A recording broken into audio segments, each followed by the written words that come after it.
Assalamualaikum warahmatullahi wabarakatuh. Perkenalkan, nama saya Pina Nopitasari, Prodi Administrasi Publik. Di sini saya akan menjelaskan tentang asas-asas manajemen, bagian materi perencanaan, planning, dan pengawasan atau controlling. Baik, kita masuk materi yang pertama adalah perencanaan. Pengertian perencanaan dalam asas manajemen merujuk pada proses menentukan tujuan yang ingin dicapai dan merumuskan langkah-langkah yang diperlukan untuk mencapainya. Dalam konteks manajemen, perencanaan adalah aktivitas pertama yang harus dilakukan untuk memastikan bahwa organisasi dapat bergerak menuju tujuannya secara efektif dan efisien. Dalam manajemen, perencanaan membantu mengarahkan seluruh aktivitas organisasi, mengurangi ketidakpastian, dan memungkinkan pengelolaan risiko yang lebih baik. Materi selanjutnya yaitu unsur-unsur perencanaan. Unsur-unsur itu terbagi menjadi 4. Yang pertama itu rasional, yang kedua itu estimasi, yang ketiga itu preparasi, yang keempat itu operasional. Baik, yang pertama itu rasional. Rasional itu adalah perencanaan yang harus didasarkan pada alasan yang logis dan rasional, tidak secara khayalan atau angan-angan. Yang kedua itu estimasi. Estimasi adalah proses perkiraan atau penilaian terhadap berbagai faktor yang terlibat dalam perencanaan, seperti biaya, waktu, sumber daya, dan hasil yang diharapkan. Yang ketiga itu preparasi. Preparasi adalah tahap persiapan sebelum pelaksanaan rencana. Yang keempat adalah operasional. Operasional itu mengacu pada langkah-langkah yang konkret dan tindakan yang diambil untuk melaksanakan rencana.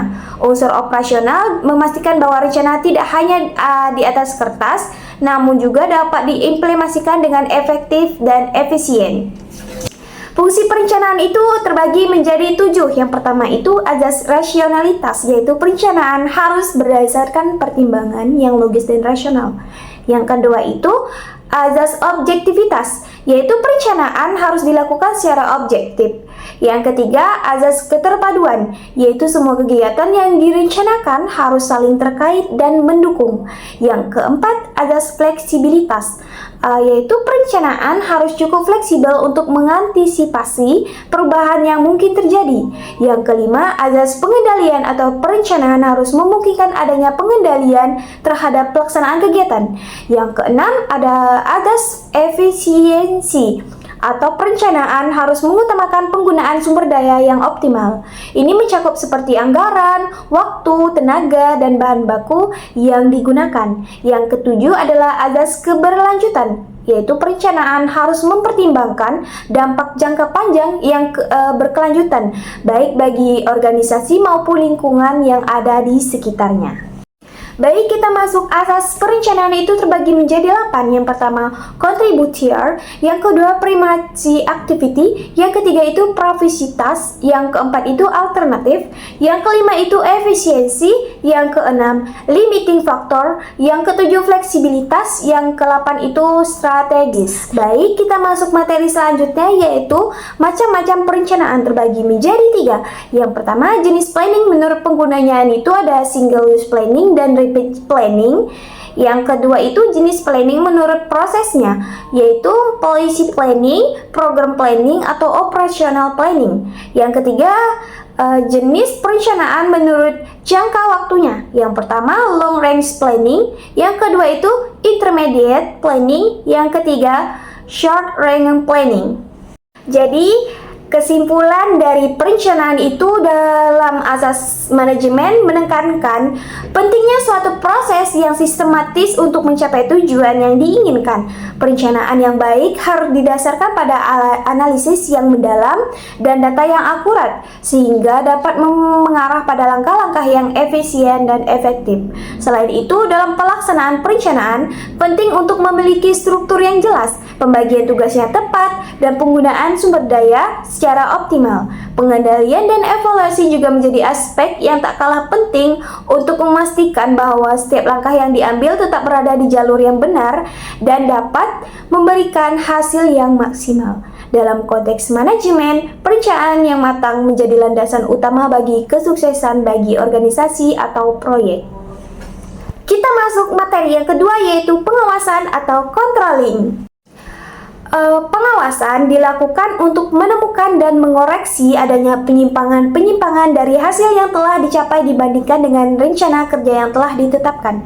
Pada setiap tahap-tahap kegiatan perlu dilakukan pengawasan. Dalam arti luas, pengawasan adalah aktivitas pengawasan untuk melakukan pengamatan, penelitian, dan pelitian dari pelaksanaan seluruh kegiatan, seperti organisasi, perusahaan yang sedang berjalan untuk mencapai tujuan yang telah ditetapkan.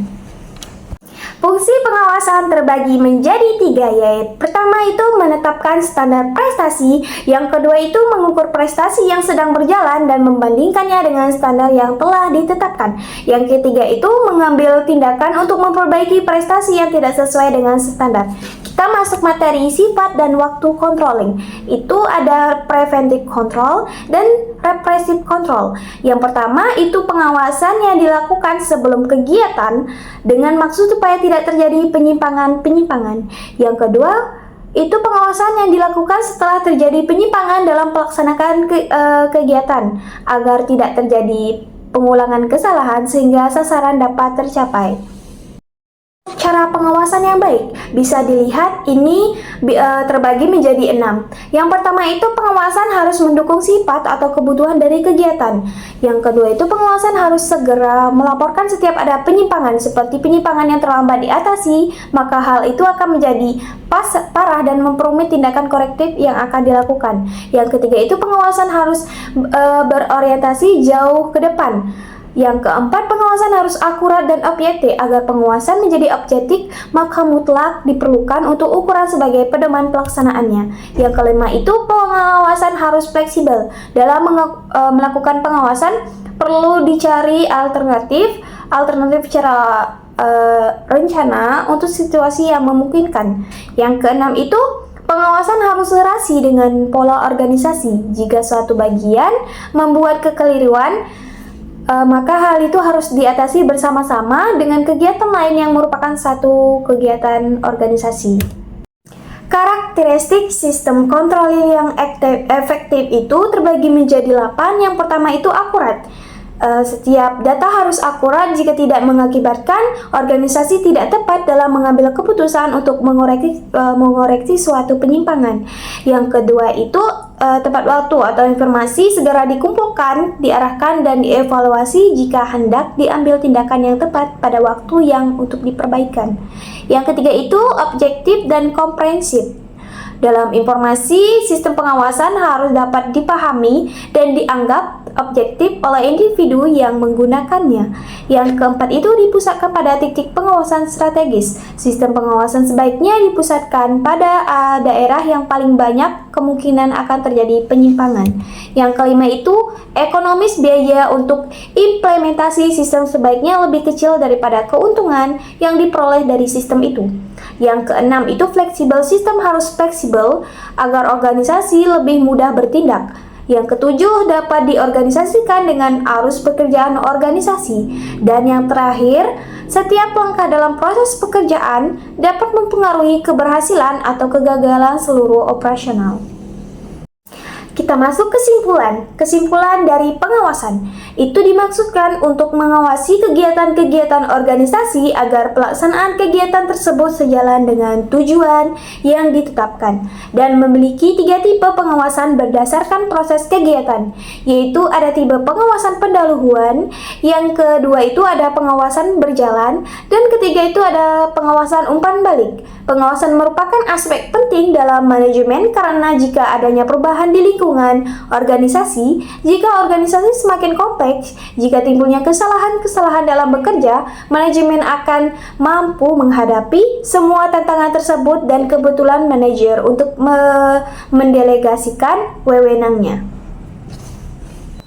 Terima kasih kepada ibu dan teman-teman yang telah menonton video saya. Di sini saya memohon maaf jika ada kelebihan dan kekurangan kata. Saya akhiri dengan Assalamualaikum warahmatullahi wabarakatuh.